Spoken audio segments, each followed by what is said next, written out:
बारिश की बूंदें खिड़की पर टपक रही थी, जैसे मेरी धड़कनें उनके साथ ताल मिला रही हों।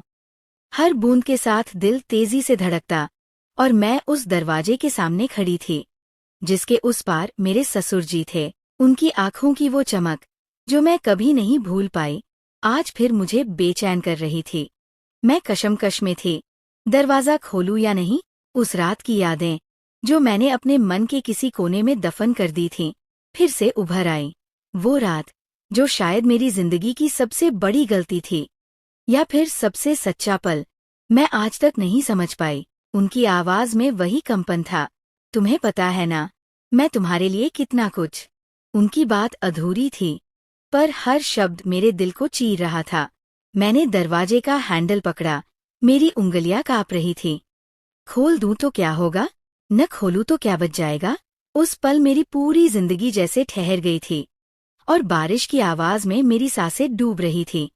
मेरा नाम अनन्या है, उम्र 28 साल। लोग कहते हैं कि मैं बहुत सुंदर हूँ, पर मुझे लगता है कि ये खूबसूरती कभी कभी बोझ बन जाती है, खासकर तब जब गलत नजरें उसका शिकार करें। 6 महीने पहले मेरी शादी हुई थी रवि से। रवि बहुत अच्छे इंसान हैं, उनकी नौकरी अच्छी है, लेकिन शादी के तुरंत बाद उनकी पोस्टिंग सऊदी अरब में हो गई। मैं ससुराल में अकेली रह गई। घर पुराना है, पर खूबसूरत, 2 मंजिला।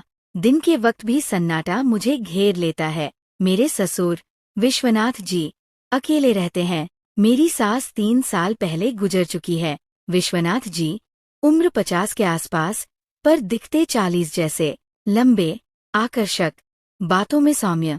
शुरू में मुझे लगा, मैं कितनी खुशकिस्मत हूँ कि मुझे ऐसे ससुर मिले। घर में कोई कमी नहीं, कोई रोक टोक नहीं, मैं जो चाहूँ कर सकती हूँ। किताबें पढ़ती हूँ, फिल्में देखती हूँ, खाना बनाती हूँ। मेरा कमरा खुला खुला, रोशनी से भरा, बहुत आरामदायक है। लेकिन धीरे धीरे कुछ बदलने लगा। विश्वनाथ जी मेरी खोज खबर कुछ ज्यादा ही लेने लगे। मैं कहाँ जा रही हूँ, किससे मिल रही हूँ, क्या खा रही हूँ, सब जानना चाहते थे। पहले मुझे लगा ये पुत्रवधू के लिए स्नेह है, पर फिर वो गुरुवार की शाम आई।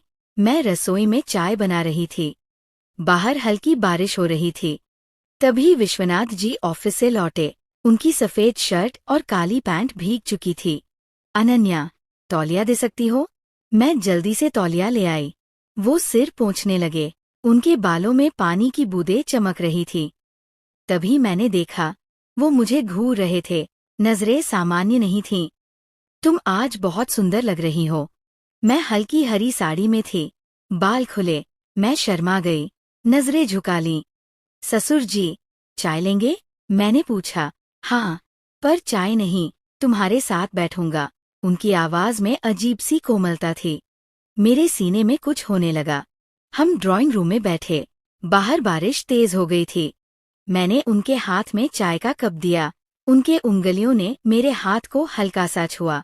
वो छोटा सा स्पर्श मेरे अंदर तूफान ले आया। रवि कैसा है? उन्होंने पूछा। अच्छा है, कल उसका फोन आया था। तुम्हारा मन उदास रहता है, इतना अकेलापन। मैं चुप रही। सच तो ये है कि मन उदास रहता है। नई शादी, पति इतनी दूर, अकेले रहना। मैंने कभी किसी से ये बातें नहीं की। पहली बार किसी ने मेरे मन की बात पूछी। मैं तो हूं ना, तुम्हारी हर जरूरत के लिए। उनकी आंखों में कुछ और था। मैं समझ गई कि ये जरूरत कुछ और है। उस रात नींद नहीं आई। बार बार उनकी नजर, उनकी बातें दिमाग में घूमती रहीं। शायद मैंने गलत समझा, पर मन का एक हिस्सा जानता था कि मैं सही थी। अगले दिन सुबह मैं नाश्ता बना रही थी। वो पीछे से आए, बहुत पास। मैं उनकी सांसें महसूस कर रही थी। क्या बना रही हो? पराठा, घी। मेरा गला सूख गया। तुम बहुत अच्छा खाना बनाती हो, रवि ने बताया था। मैंने पलटकर देखा। वो मेरे चेहरे के इतने पास थे कि मेरा दिल धड़कने लगा। उन्होंने मेरे माथे के पास के बाल हल्के से हटाए। ये बाल बिखरे क्यों रहते हैं? उनकी उंगलियां मेरे माथे पर छू गईं। मैं स्थिर खड़ी रही, कुछ बोल नहीं पाई। वो मुस्कुराए। उस दोपहर मैं अपनी सहेली मीना से फोन पर बात कर रही थी। वो अचानक मेरे कमरे में आ गए। मैंने फोन काट दिया। किससे बात कर रही थी? मीना से। मेरी दोस्त, वो मेरे बिस्तर पर बैठ गए।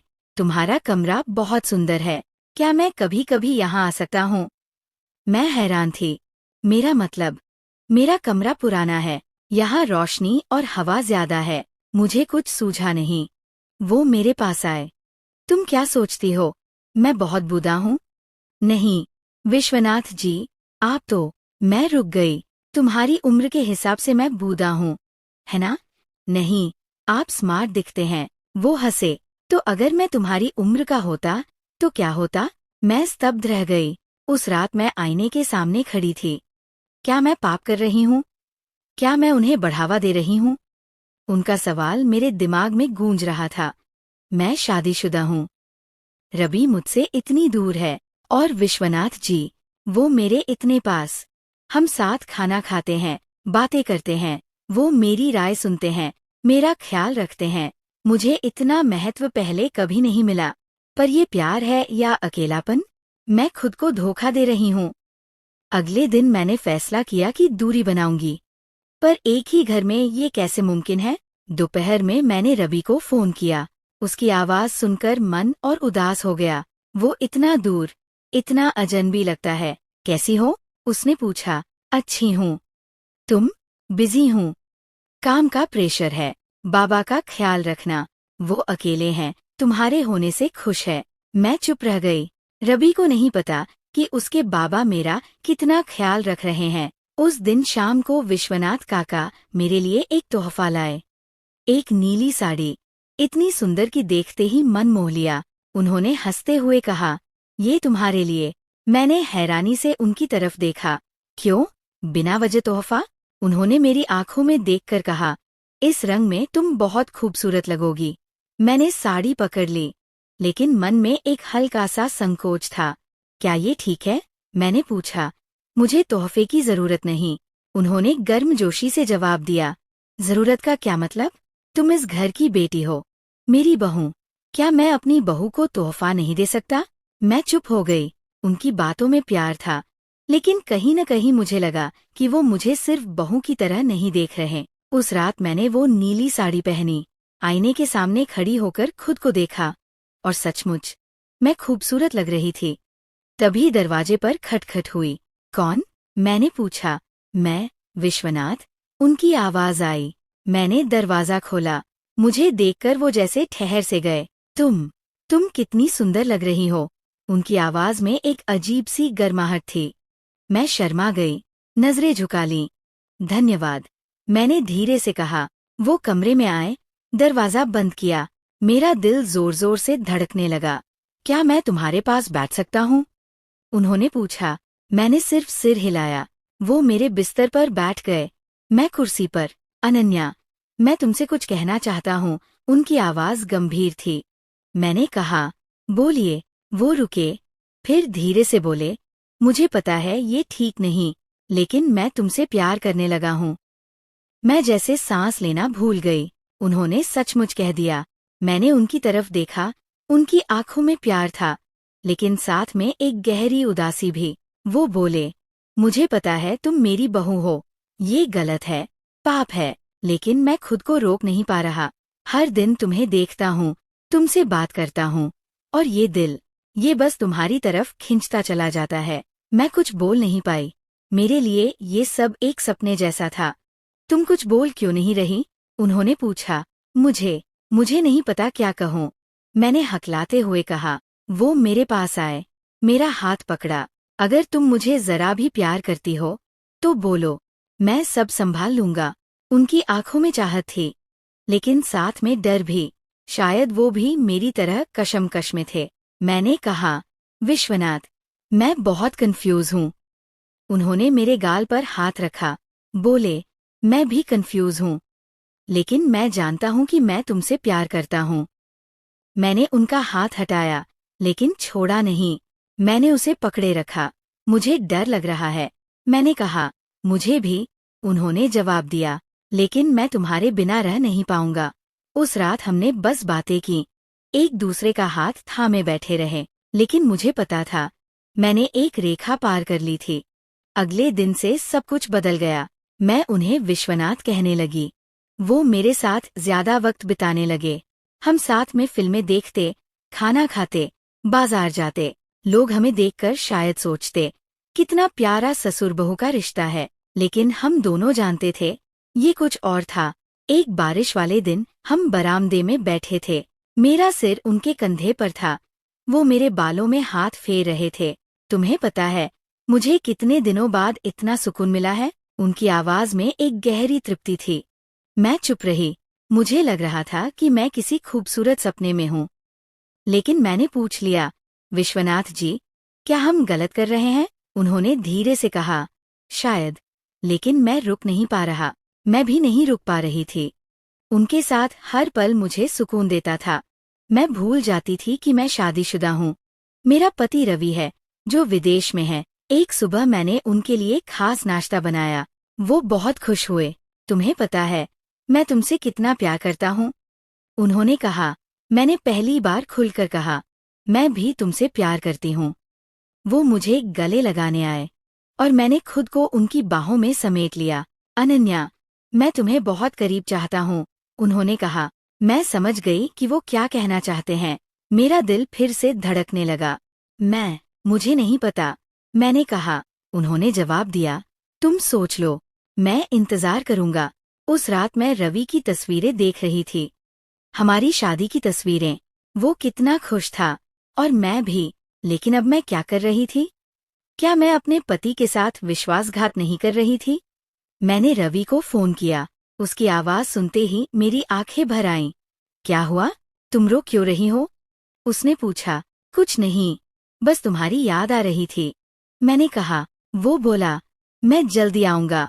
तुम बाबा के साथ अच्छे से रहो। बाबा के साथ अच्छे से रहो। ये शब्द मेरे मन में गूंजने लगे। मैं क्या करूं? विश्वनाथ के साथ ये रिश्ता जारी रखूं या सब खत्म कर दूं? अगले दिन मैंने फैसला किया कि मैं विश्वनाथ से दूरी बनाऊंगी। लेकिन ये इतना आसान नहीं था। उसने मेरे लिए चाय बनाई, मेरे पसंदीदा बिस्किट लाए। तुम आज उदासी लग रही हो? उसने चिंता से पूछा। मैंने बात टाल दी। कुछ नहीं। क्या मैंने कुछ गलत किया? उसकी आवाज में डर था। मैंने उसकी आंखों में देखा, उनमें इतना प्यार था। मैं उसे कैसे दुख दे सकती थी? मैंने कहा, नहीं, तुमने कुछ गलत नहीं किया, मैं बस कंफ्यूज हूँ। वो मेरे पास आकर बैठ गया, मेरा हाथ पकड़ा। मैं जानता हूँ ये मुश्किल है, मेरे लिए भी, लेकिन मैं तुमसे प्यार करता हूँ। मैंने उसका हाथ छुड़ाया। ये गलत है, मैंने कहा। मैं रवि की पत्नी हूँ, तुम उसके बाबा हो। वो बोला, मैं जानता हूँ, लेकिन क्या हम प्यार को कंट्रोल कर सकते हैं? मैं चुप हो गई, क्योंकि मैं जानती थी, वो सही कह रहा था। मैं उससे प्यार करती हूँ और ये मेरे बस में नहीं है। अब मैं उलझन में हूँ। मेरे सामने दो रास्ते हैं। एक रास्ता प्यार का, जो मुझे सुकून देता है, लेकिन गलत है। दूसरा रास्ता कर्तव्य का, जो सही है, लेकिन मुझे अधूरा छोड़ देता है। मैं क्या करूं? मेरे दिल और दिमाग की ये जंग मुझे खाए जा रही है। मैं उस रात को कभी नहीं भूल सकती। 3 दिन पहले की बात है। बाहर तेज बारिश हो रही थी। हवा इतनी जोर से चल रही थी कि पेड़ों की टहनियां टूटने की आवाज मेरे कानों में गूंज रही थी। बिजली की चमक से पूरा घर जैसे हिल रहा था। मैं अपने कमरे में अकेली थी। रात के करीब 11 बजे एक किताब पढ़ने की कोशिश कर रही थी, लेकिन मन उस किताब में कहाँ था। तभी दरवाजे पर खटखटाहट हुई। मेरा दिल धक से रह गया। कौन? मैंने पूछा। मेरी आवाज में थोड़ा डर था। मैं, विश्वनाथ। उसकी आवाज कांप रही थी। मैंने दरवाजा खोला। वह सामने खड़ा था, पूरी तरह भीगा हुआ। उसके बाल बिखरे हुए, सिर्फ एक पतली हाफ शर्ट बदन पर। बारिश की बूंदें उसके चेहरे से टपक रही थी। क्या हुआ? मैंने पूछा। मेरी आवाज में चिंता थी। मेरे कमरे की छत से पानी टपक रहा है। क्या मैं यहाँ थोड़ी देर रह सकता हूँ? उसने कहा। मैं एकदम सन्न रह गई। उसे अपने कमरे में बुलाऊं? इस रात में? तुम ड्राइंग रूम में रहो ना, मैंने हड़बड़ाते हुए कहा। वहाँ भी पानी टपक रहा है। सिर्फ तुम्हारा कमरा ही ठीक है, उसने जवाब दिया। मैंने उसकी आंखों में देखा। उनमें एक अजीब सी चाहत थी, एक ऐसी चमक जो मुझे बेचैन कर रही थी। मुझे लगा वो झूठ बोल रहा है, लेकिन मेरे पैर जैसे जड़ हो गए। मैं उसे रोक नहीं पाई। ठीक है, मैंने धीरे से कहा, लेकिन मैं कुछ नहीं करूंगी, सिर्फ एक रात। उसने सिर हिलाया और अंदर आ गया। मैंने दरवाजा बंद किया। मेरा दिल जोर जोर से धड़क रहा था। तुम पूरी तरह भीग गए हो, मैंने कहा और उसे एक तौलिया थमा दिया। वह अपने बाल पोंछने लगा। मैं उसे चुपके से देख रही थी। बारिश में भीगा उसका चेहरा कितना सुंदर लग रहा था। उसकी आंखें, उसकी मुस्कान, सब कुछ जैसे मुझे खींच रहा था। तुम्हें पता है अनन्या, मैंने कितने दिन तुम्हारे साथ अकेले रहने का सपना देखा है, उसने अचानक कहा। उसकी आवाज में इतनी गहराई थी कि मेरा मुंह सूख गया। मैं कुछ बोल नहीं पाई। वह मेरे पास आया, इतना पास कि मैं उसकी सांसें महसूस कर सकती थी। अनन्या, मैं तुमसे प्यार करता हूँ, उसने कहा और मेरे होठों पर एक हल्का सा चुंबन दे दिया। मेरा दिमाग चिल्ला रहा था कि ये गलत है, लेकिन मेरा दिल, वो तो रुक ही नहीं रहा था। मैंने विरोध नहीं किया, मैं कर ही नहीं पाई। मैंने उसकी छाती पर सिर रख दिया। मेरी आंखों में आंसू आ गए। मैं जानती थी ये गलत है, लेकिन उस पल में मैं बस बहना चाहती थी। उस रात हमने कुछ नहीं किया, बस एक दूसरे को गले लगाकर लेटे रहे। मैंने उसकी छाती पर सिर रखा, उसने मेरे बालों में हाथ फेरा। हमने बातें की, प्यार की, भविष्य की। क्या हम साथ रह सकते हैं, मैंने पूछा। मुझे नहीं पता, लेकिन मैं कोशिश करूंगा, उसने कहा। रवि का क्या होगा, मैंने फिर पूछा। वह चुप हो गया। हम दोनों जानते थे कि इस सवाल का कोई आसान जवाब नहीं है। अगली सुबह जब मैं उठी, विश्वनाथ वहां नहीं था। वह अपने कमरे में चला गया था। मैंने राहत की सांस ली, लेकिन मन का एक कोना उसके लिए तड़प रहा था। नाश्ते के वक्त हमने सामान्य व्यवहार करने की कोशिश की, लेकिन जब भी हमारी नजरें मिलती, मैं शर्मा कर नजरें फेर लेती। कल रात तुम्हें नींद कैसी आई, उसने पूछा। अच्छी, मैंने झूठ बोला। सच तो ये था कि मैं पूरी रात सो नहीं पाई। बार बार उसकी बातें, उसकी बाहें, उसकी आवाज मेरे दिमाग में घूम रही थी। दोपहर में मैं अकेली थी। मैंने अपनी डायरी निकाली। मैं हमेशा अपने मन की बातें उसमें लिखती हूँ। क्या मैं पागल हो गई हूँ? क्या मैं वाकई विश्वनाथ से प्यार करती हूँ, या ये सिर्फ अकेलापन है? क्या मैं अपनी शादीशुदा जिंदगी बर्बाद कर रही हूँ? मैं कुछ समझ नहीं पा रही थी। बस इतना जानती थी कि विश्वनाथ के साथ मैं खुश थी। उसके साथ मैं खुद को पूरा महसूस करती थी। शाम को विश्वनाथ ऑफिस से लौटा। मैंने उसके लिए चाय बनाई। आज तुम बहुत सुंदर लग रही हो, उसने कहा। मैं हंस दी। मैं तो रोज एक जैसी हूँ। नहीं, आज कुछ अलग है। तुम्हारे चेहरे पर एक रौनक है, उसने कहा। मैं शर्मा गई। शायद उस रात के बाद मुझमें कुछ बदल गया था। फिर उसने अचानक कहा, अनन्या, मैं रवि को हमारे बारे में बताना चाहता हूँ। मैं स्तब्ध रह गई। हमारे रिश्ते के बारे में? हाँ, उसने कहा। मैं तुमसे शादी करना चाहता हूँ। मैं जैसे जमीन पर ठिठक गई। शादी? तुम मुझसे शादी करना चाहते हो? हाँ, मैं जानता हूँ ये मुश्किल है, लेकिन मैं तुम्हारे बिना नहीं रह सकता। मुझे वक्त चाहिए, मैंने हकलाते हुए कहा। ठीक है, लेकिन ज्यादा वक्त नहीं। मैं अब और छुपा नहीं सकता, उसने कहा। उस रात मैं अपने कमरे में अकेली बैठी सोच रही थी। विश्वनाथ मुझसे शादी करना चाहता है, लेकिन क्या ये संभव है? क्या मैं रवि को छोड़कर उसके साथ रह सकती हूँ? मैंने मोबाइल उठाया, रवि का नंबर डायल करने की कोशिश की, लेकिन हिम्मत नहीं हुई। मैं उसे क्या कहूंगी कि मैं उसके पिता से प्यार करती हूँ? रात 12 बजे फिर दरवाजे पर खटखटाहट हुई। मैं जानती थी ये विश्वनाथ है। मैंने दरवाजा खोला। नींद नहीं आ रही, उसने पूछा। नहीं, तुम्हें भी, मैंने कहा। मुझे भी नहीं, मैं तुम्हारे बारे में सोच रहा था, उसने कहा और मेरे कमरे में आकर बैठ गया। मैं उसके बगल में बैठ गई। अनन्या, मैं जानता हूँ मैंने तुम्हें मुश्किल में डाल दिया है, लेकिन मैं तुम्हारे बिना जी नहीं सकता। मैंने उसका हाथ पकड़ा। मैं भी तुम्हारे बिना नहीं रह सकती, लेकिन मुझे डर लग रहा है, सब कुछ का, रवि का, समाज का, अपने आप का। उसने मुझे गले लगा लिया। मैंने उसकी छाती में मुंह छुपा लिया। उस पल में मुझे सुकून मिला, लेकिन मन के एक कोने में ये डर भी था कि ये सब कहाँ ले जाएगा। मैं बस इतना जानती थी कि मैं उससे प्यार करती हूँ, और ये प्यार मुझे डुबो रहा था। हम कहीं चले जाएंगे, नई जिंदगी शुरू करेंगे। क्या ये संभव है? उसकी आंखों में चमक थी। उसने कहा, सब मुमकिन है, अगर हम चाहें। उसकी बातों ने मेरे दिल में उम्मीद जगा दी। शायद सचमुच हम एक साथ रह सकते हैं। उस रात हमने घंटों बात की, अपने सपनों की, अपने भविष्य की। हमने तय किया कि एक योजना बनाएंगे, एक ऐसी दुनिया की जहां कोई रोक टोक न हो। लेकिन अगली सुबह सब बदल गया। मेरा फोन बजा। रवि था। उसकी आवाज में उत्साह था। अनन्या, मैं अगले हफ्ते देश आ रहा हूँ। मेरा लीव मंजूर हो गया है। मैं सन्न रह गई। क्या, तुम आ रहे हो? हाँ, 1 महीने के लिए। मैं तुम्हें सरप्राइज देना चाहता था। मेरी जुबान बंद हो गई। दुनिया जैसे थम सी गई। उसने पूछा, तुम खुश नहीं हो? मैंने झूठ बोला, नहीं, मैं बहुत खुश हूँ। लेकिन मेरे हाथ कांप रहे थे। मैंने फोन रखा और सीधे विश्वनाथ जी के पास भागी। वह नाश्ता कर रहे थे। मैंने हड़बड़ाते हुए कहा, विश्वनाथ जी, बड़ी मुसीबत है। रवि अगले हफ्ते आ रहा है। उनका चम्मच मेज पर गिर पड़ा। उनका चेहरा पीला पड़ गया। क्या, वह आ रहा है? हाँ, 1 महीने के लिए। हम दोनों खामोश हो गए। हमारे सारे सपने जो हमने रात में बुने थे, पल में चकनाचूर हो गए। मैंने पूछा, अब क्या करेंगे? उन्होंने धीरे से कहा, मुझे नहीं पता। मैंने तो सोचा भी नहीं था कि वह इतनी जल्दी आएगा। क्या हम सब खत्म कर दें? उनकी आंखों में दर्द था। मैं कुछ बोल नहीं पाई। मेरा दिल चीख रहा था, लेकिन मैं नहीं जानती थी कि मैं क्या चाहती हूँ। वो हफ्ता हमारे लिए काटना मुश्किल था।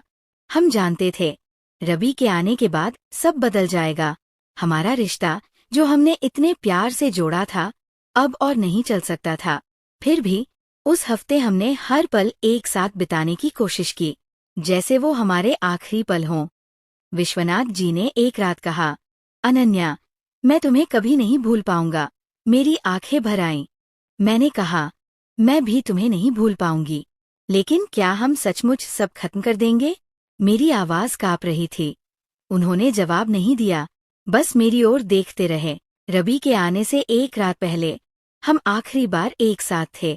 हमने बातें की, एक दूसरे को गले लगाया और खूब रोए। मैंने पूछा, तुम्हें लगता है हमने गलती की? उन्होंने कहा, मुझे नहीं पता, लेकिन मुझे कोई पछतावा नहीं है। मैंने कहा, मुझे भी नहीं, पर मुझे डर लग रहा है। उन्होंने मेरे हाथ थामे और कहा, मुझे भी। अगले दिन रवि आ गया। उसे देखकर मुझे कुछ नहीं हुआ। कोई खुशी, कोई उत्साह, जैसे मैं किसी अनजान इंसान को देख रही थी। उसने पूछा, तुम कैसी हो? मैंने कहा, अच्छी, लेकिन मैं अच्छी नहीं थी। मेरा दिल विश्वनाथ जी के लिए तड़प रहा था। रवि के आने से हमारी सारी योजनाएं बिखर गईं। मैं और विश्वनाथ जी एक साथ बात नहीं कर सकते थे, मिल नहीं सकते थे, लेकिन हमारी आंखें मिलती थीं। उनमें वही प्यार था, वही दर्द। हम जानते थे कि हम एक दूसरे से कितना प्यार करते हैं, पर हम साथ नहीं रह सकते थे। एक दिन रवि ने मुझसे कहा, पापा के साथ तुम्हारा रिश्ता बहुत अच्छा है। मैं बहुत खुश हूँ। मैं चुप रही। मेरे मन में तूफान उठ रहा था। मैं जानती थी कि हमारा वो अच्छा रिश्ता क्या है। आज रवि फिर चला गया, 1 साल के लिए। मैं फिर अकेली हूँ, विश्वनाथ जी के साथ। लेकिन हम कुछ बोल नहीं सकते। हमारा रिश्ता खतरनाक है, हम दोनों ये जानते हैं। आज सुबह उन्होंने मुझसे पूछा, क्या हम फिर से शुरू करें? मैंने उनकी ओर देखा। मुझे लगा मैं किसी खाई के किनारे खड़ी हूँ। अगर गिरी तो शायद कभी न उठ पाऊं। मैंने कहा, मुझे नहीं पता, लेकिन मेरे दिल के किसी कोने में मैं जानती हूँ कि मैं उनसे प्यार करती हूँ। उनके बिना जी नहीं सकती। मैं जानती हूँ हम फिर एक साथ होंगे। ये गलत है, मुझे पता है। इसका अंजाम बुरा हो सकता है, लेकिन मैं खुद को रोक नहीं पा रही।